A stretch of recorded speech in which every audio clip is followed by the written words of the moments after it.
What's up, sports fans? This is Short Sports, and I am your host, Erica. And with me, as always, is my host, Makenna. Mac, what is up? How is it going? I'm so excited for tonight's episode because we have one big topic. Now, normally, the goal was to do a couple topics. No, tonight, our time is going to be filled up by one man who fills up, well, the penalty box quite often. Mr. Tom Wilson. Boy, oh boy, did he make some waves in the hockey world this week. So, I know I sent you an article after the first Rangers game this week. So let's talk about that. What did you think? Okay, I know most of us have probably seen The Hit. Now, I say The Hit. There was, more like probably 4 or 5 hits there.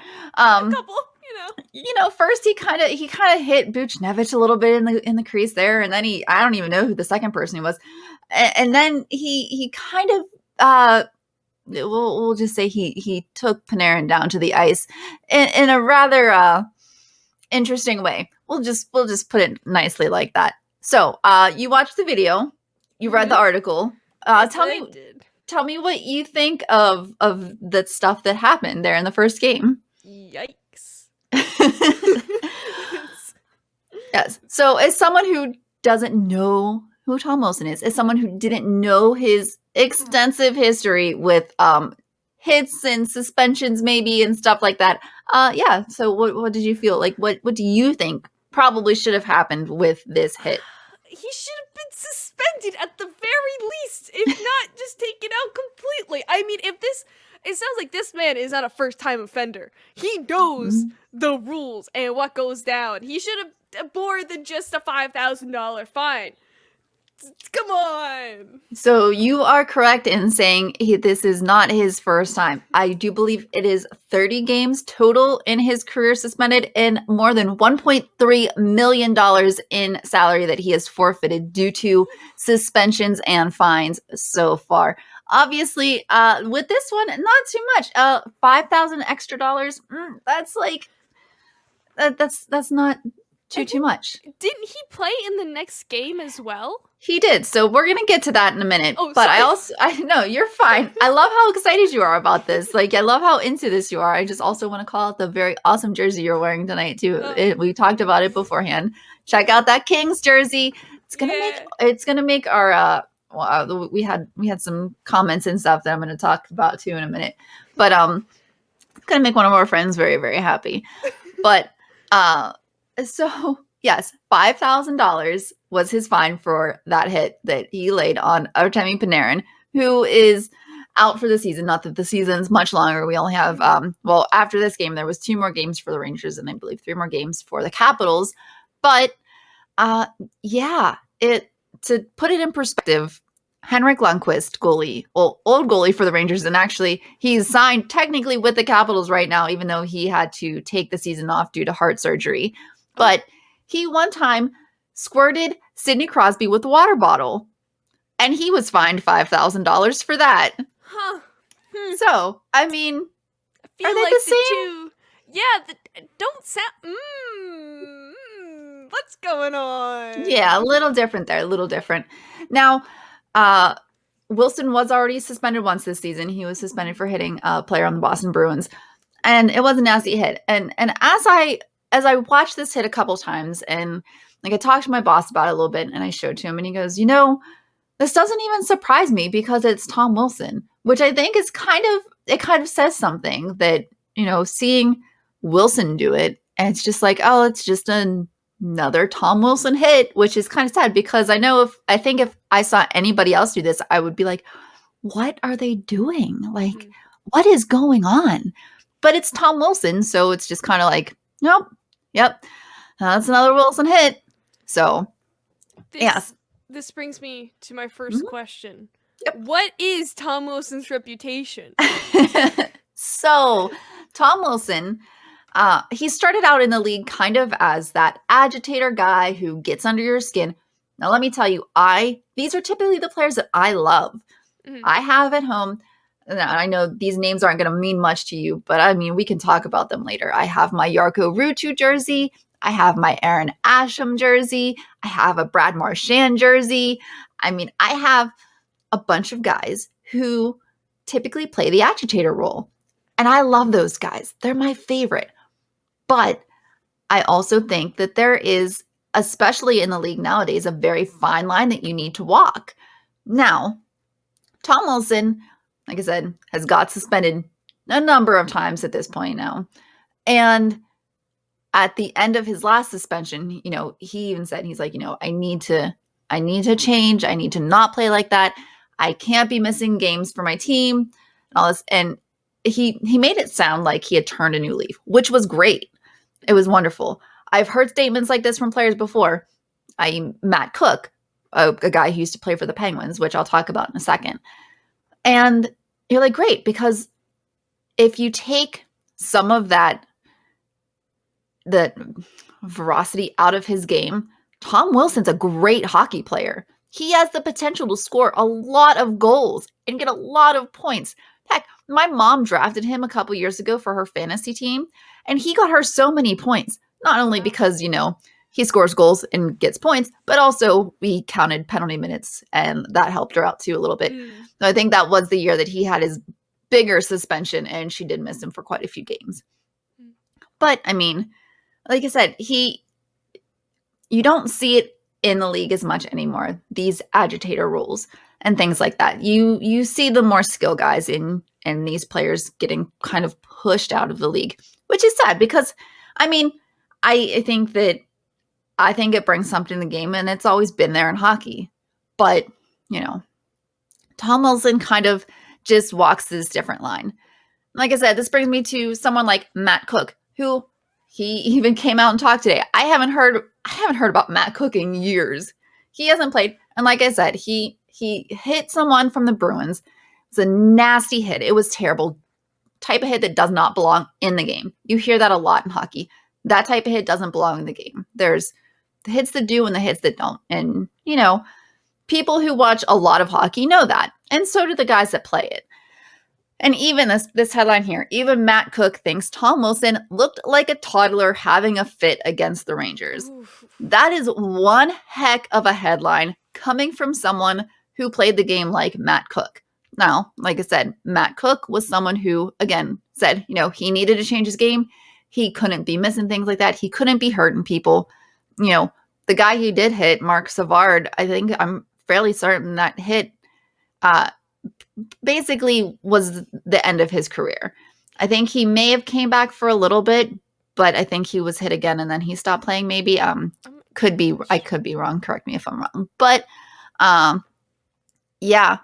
So it was, he made 2 comebacks. Savard made 2 comebacks, but his career officially ended after sustaining more damage after taking a routine hit from Matt Hunwick in January of 2011. So, I mean, yeah, he knew, but he tried to change up, and he did. And I mean, even Matt Cook, he wasn't as good as Tom Wilson as a hockey player. He wasn't going to score the goals. He wasn't going to get the points, but he had potential. The sad thing about it is though he was trying to change his game, he kind of always had a target on his back after that. And that was kind of like the end of his career as well, because it ended up pushing him kind of out of the game because nobody really wanted to take on that kind of liability. So another big name, John Scott, who, again, one of my favorite players, who was an enforcer in the league years ago, said, shame on you. That was the headline. Shame on you. And I mean, he knew Tom Wilson went too far, and he's going to call him out for it. And I think the fact that you get some of these guys who played that role on a team calling him out like this really goes to show how bad it really was. So I really do. So go ahead. Oh, sorry. I was gonna ask, why is there so much violence in hockey? Like, I feel like I hear about so much more, like, hitting and injuries and, like, Mm. fighting more so in hockey than I do in football or, like, baseball. I don't know. Maybe I'm just completely, like, missing it all. um, But so I think it's been something that's just been in hockey for a really long time, and you know, you'll get a hit, and someone will hit your star player, and someone will take offense to that, and that's when you get guys standing up for other guys, and that's kind of where it all leads down to. And mhm, like I said, you don't see it as much as you used to. mhm, I mean, I don't even know if I could count how many fights I've actually seen this season, with the exception of the Rangers game the other night, because I did watch that, which we'll talk about in a minute. But there really aren't as many fights as there used to be. okay. And yeah, you definitely, like I said, you don't see it as much as you used to. Mhm, Um, and I don't want to say it's sad, because it's good, because you don't want these guys getting hurt. You don't want them getting knocked around. I mean, you've seen there's been so many star players who've missed so much time due to concussions and things like that. And it's really upsetting. Like, and even just nasty little hits. Like um the other night in the Penguins Flyers game, Mark Friedman went and scored an empty net goal, and Shane Gottsberg cross-checked him in the back after he had already shot the puck and cross-checked him into the boards. Totally unnecessary hit. Didn't need to. Bad blood between those two teams. We all know that, definitely. And, you know, Gottsberg got suspended for 2 games for it. Like, now, and this is where you kind of start seeing things. We've seen a couple of suspensions since this Wilson fine that are like, okay, well, if that got suspended, how did mhm, Wilson not get suspended? That is just yeah. like blows my mind.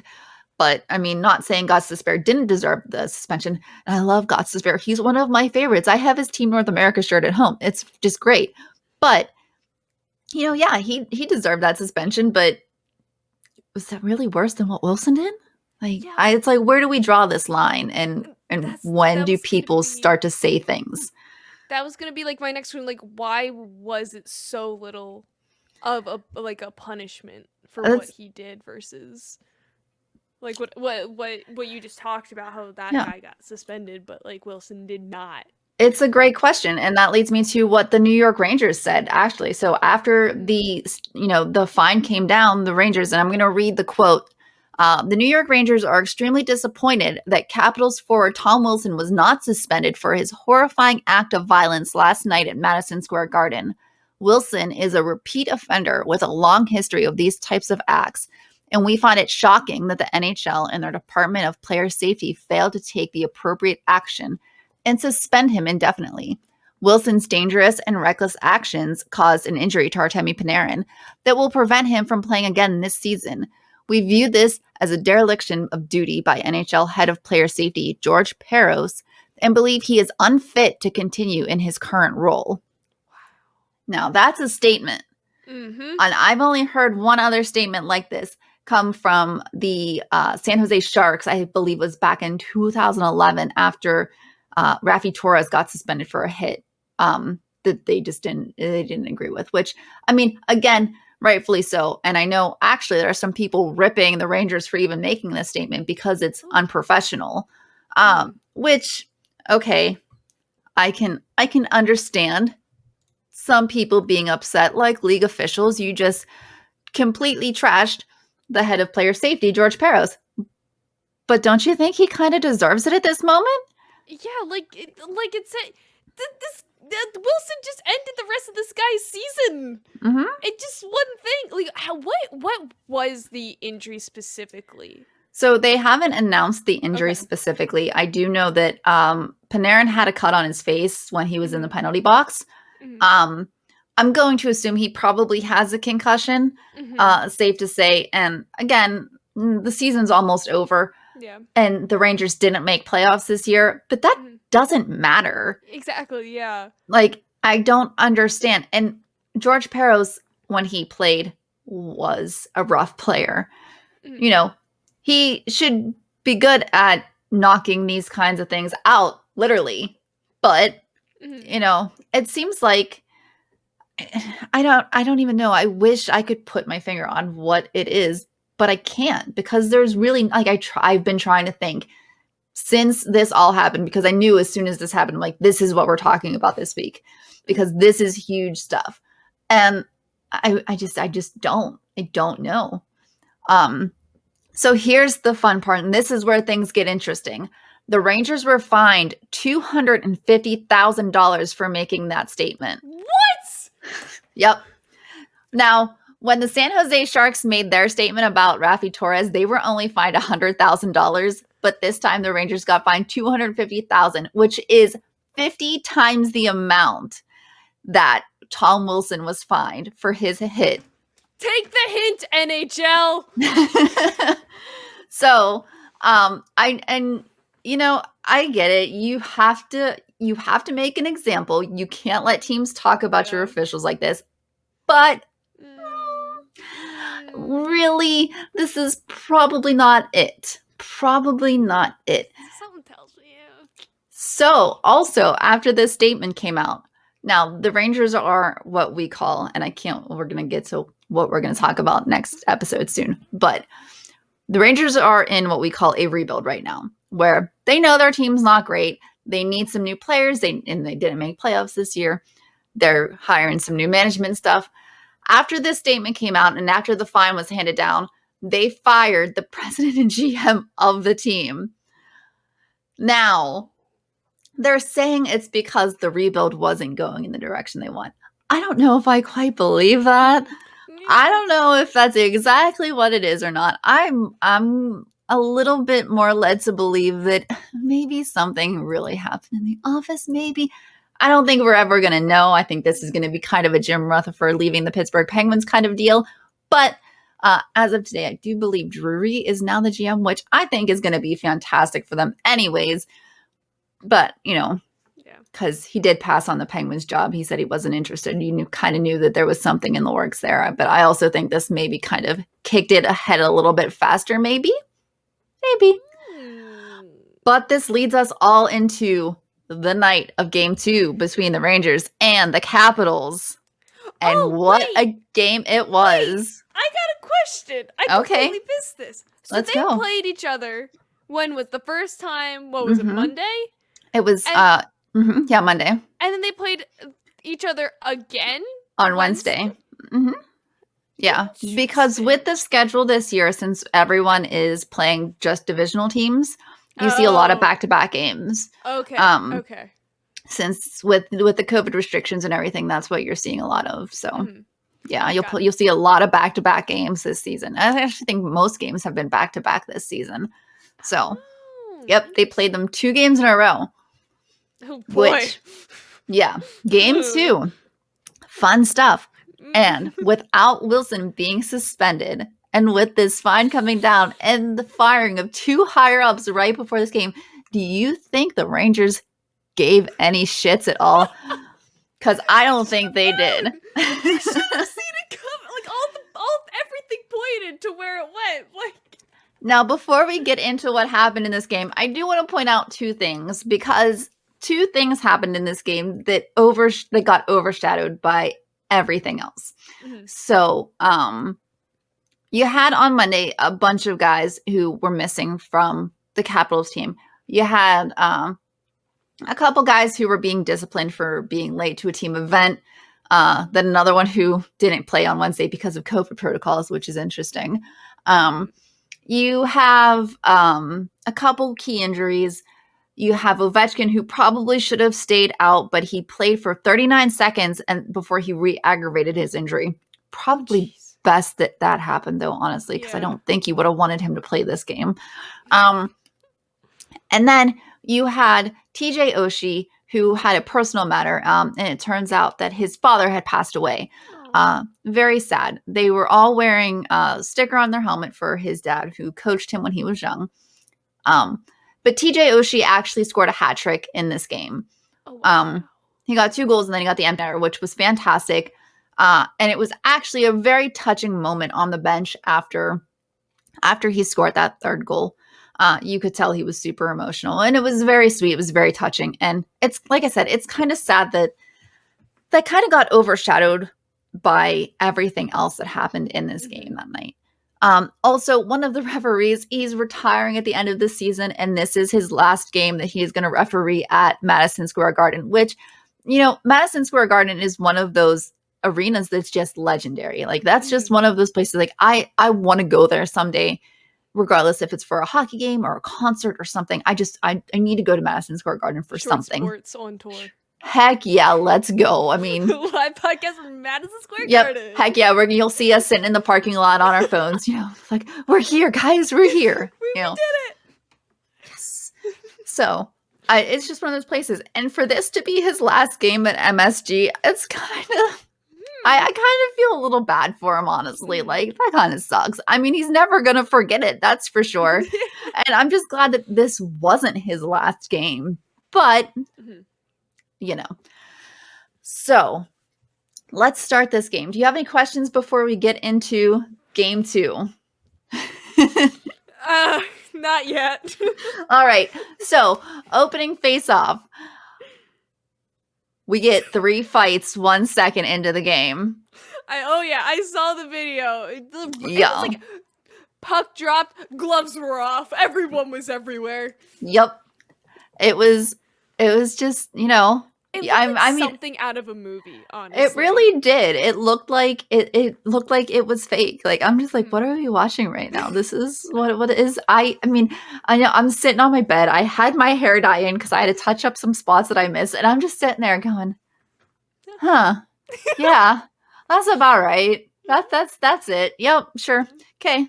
So, there were a total of 6 fights in this game.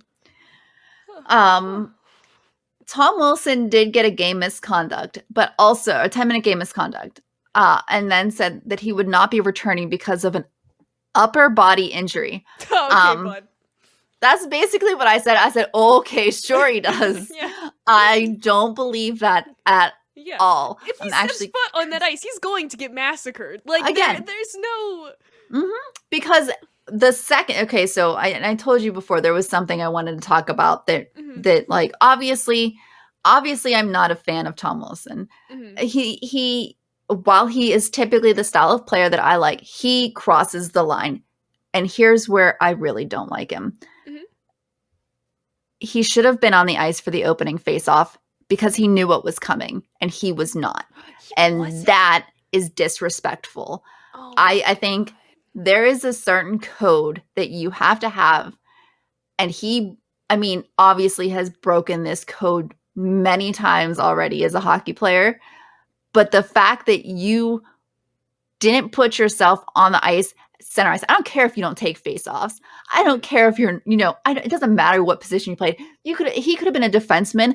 He should have been at center ice taking that face-off and taking what he knew was coming, because he knew that was coming. Everybody knew that's what was coming.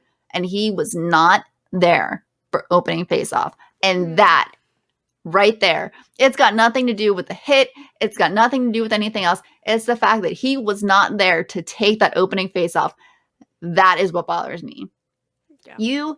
You better love the fact that your teammates like you enough to take that for you, because that is what they did. Oh my gosh. And they did 3 fights right off the bat. And you know what? Good for them. I'm happy for them. But the second he touched the ice, you would have thought there was a packed crowd in that stadium, because everybody let them know. They booed so loud every time he touched the ice. And it was, good. Like I said, you would have thought it was a full I can't even imagine what it would have sounded like if that place was actually full. Oh, jeez. Broken the sound barrier. Yeah, exactly. Like, I've heard some loud stadiums before. Actually, one of the loudest stadiums I've ever heard was the Pens versus the Capitals. That was a magnificent game. But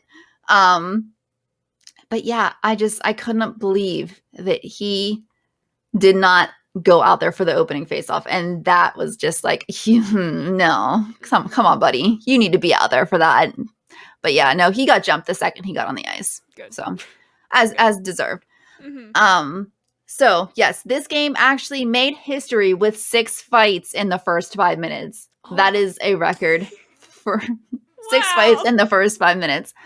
Do you want to take a guess on how many penalty minutes were in this game total? I want you to take a guess.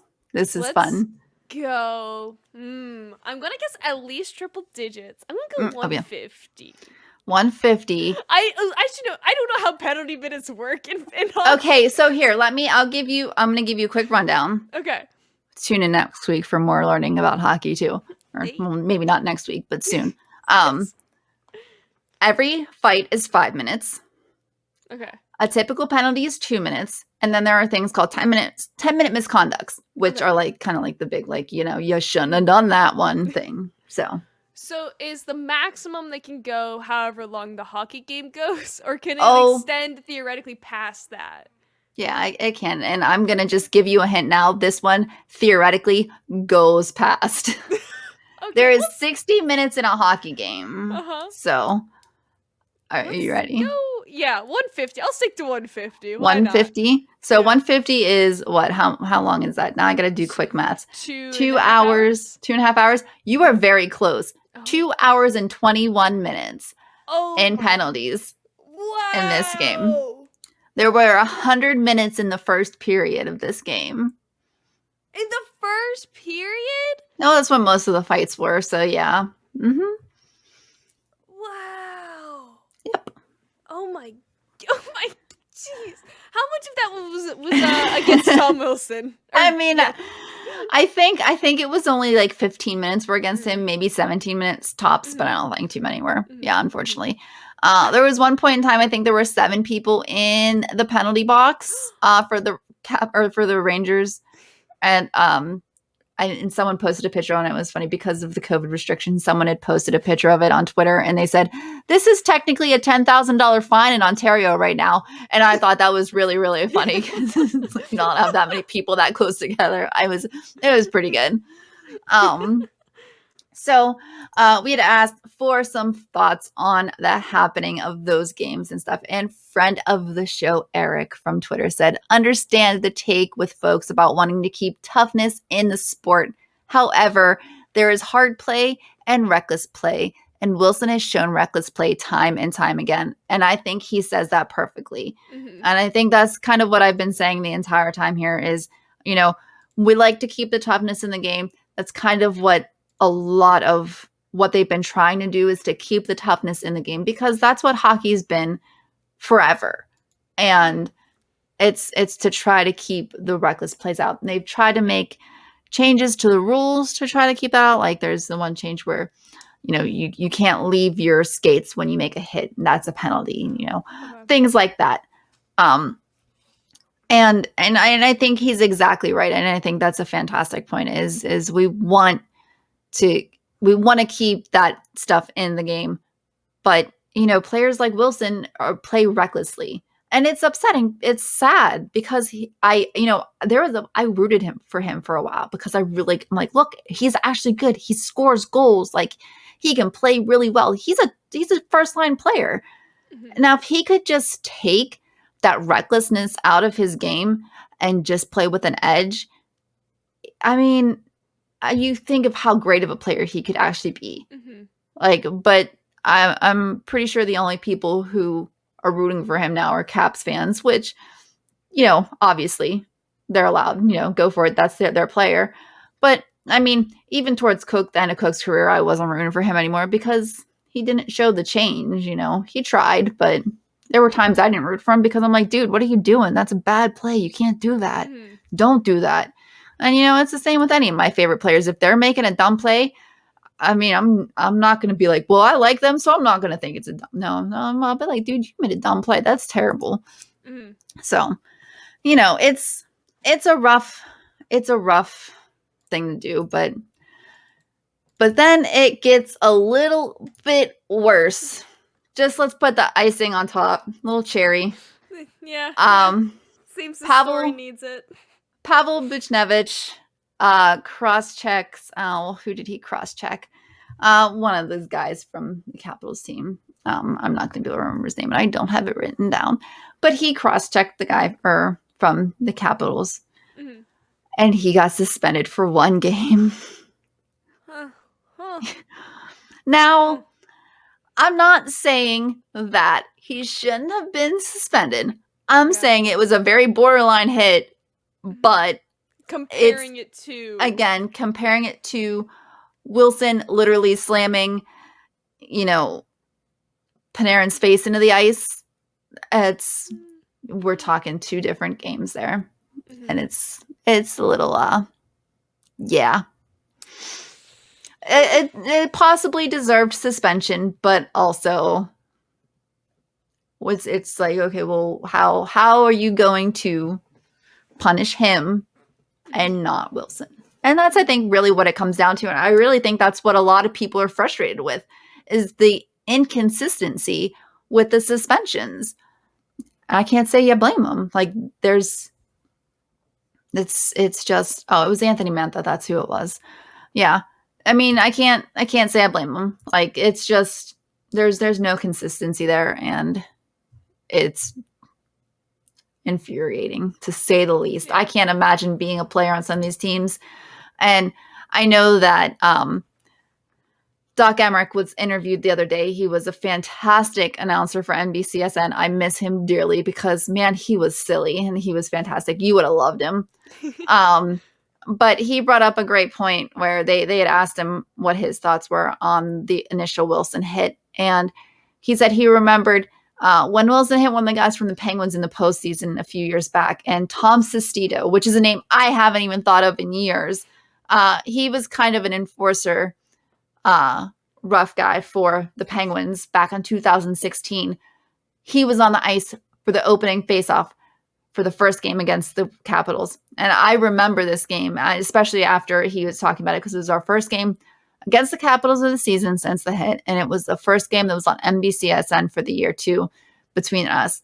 And I'm like, Sestito's on the ice for this right off the bat. You knew it was coming. And him and Wilson went at it. And, that was it. And it was done.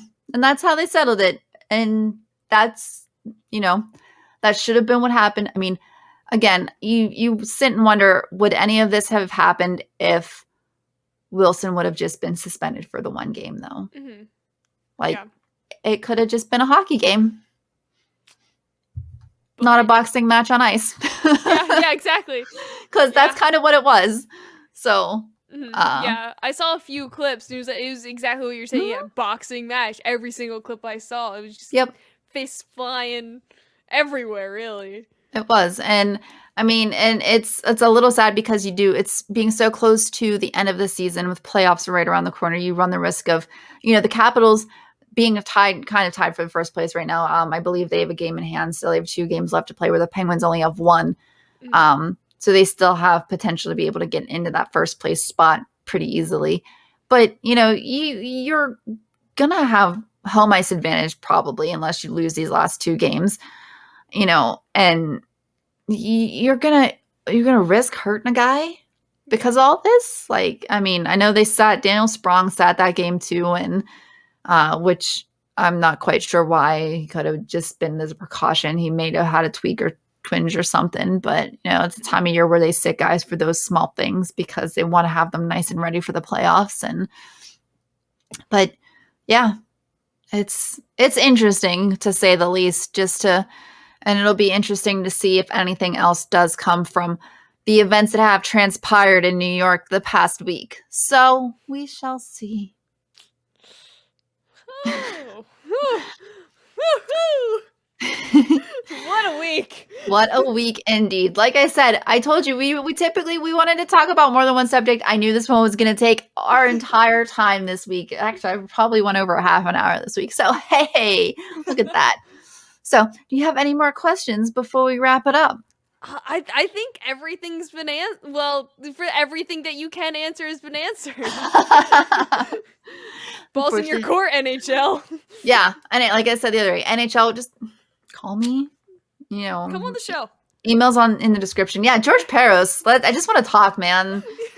Like, let's just have a chat. I just want to know the inner workings, what's going on. Just some clarification, would be awesome. So, all right. Well, that wraps it up. Like I was kind of hinting at, our next episode is going to be a Mac attack, and I'm so excited. So since playoffs are starting, we are going to do Mac attack about hockey. So if anybody is interested, or if you have any questions about hockey, let us know in the comments. Hit us up on Twitter, anything like that. Also, we had a great idea from friend of the show, Jose Ruckus, who, shout out Jose. Check him out on the Ace is Wild podcast. #1 Wild Aces fan. He gave us the great idea of telling Makenna a fantastic sports story to kind of go along with our teaching of the sport. So we are super excited for that. If you have a good idea for a great hockey story to tell Makenna, I know I have the John Scott story in my court right now. That's the one I'm going with. But if you have a great story that you would like Makenna to know about hockey, let us know, because, hey, we're going to do a poll before we record that episode, and maybe yours will get picked. So, Mac, why don't you tell the people where they can find you? Oh boy, you can find me on Twitter at PotterPants212. You can find me over on Patch Notes at Patch Notes Vids. You can find me on HBO Max, HBO MAKS. On you can find me at Our Magical Neighborhood. The acronym I cannot remember. MGK Neighborhood on Twitter. Thank you. You're welcome. That was a rough one. There's too many letters, and you can only have 15 letters in a Twitter handle. I've really struggled with that one. It was terrible. Yes, Makenna, the busiest lady in the industry. I'm telling you what. Well, Mac pretty much hit up all my places too. Our Magical Neighborhood, our Disney-ish podcast where we talk about happy things that we love. First episode is out that Makenna obviously edited because she's our editor extraordinaire. Check that out on YouTube, on Twitter, all the good places. You can find me here doing short sports with Makenna every other week-ish while we figure this all out. And yeah, I think those are all the places you can find me now, which is fantastic and awesome. I love it. So until next time, enjoy the game.